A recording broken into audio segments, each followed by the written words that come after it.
Akaun Gap ni sebenarnya bukan akaun emas pun.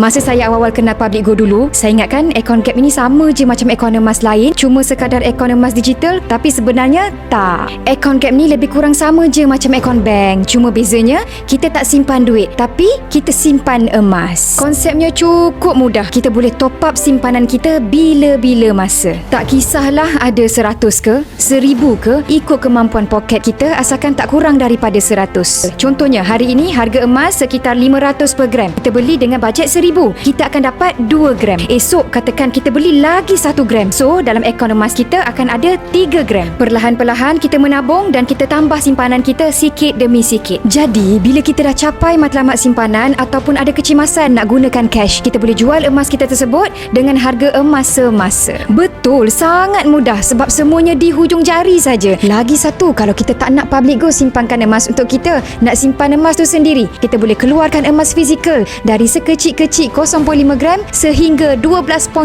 kilogram. Sekarang ni ahli Public Gold dah ada lebih 2 juta orang tahu yang menyimpan. Sayang sangat kalau masih ada lagi yang tak tahu dan belum mulakan simpanan emas. Jadi bagi yang belum ada akaun emas, rujuk pin video saya tentang cara bermula dan saya akan bantu bukan sekadar daftar akaun emas tapi dapat menabung emas dengan ilmu serta bimbingan.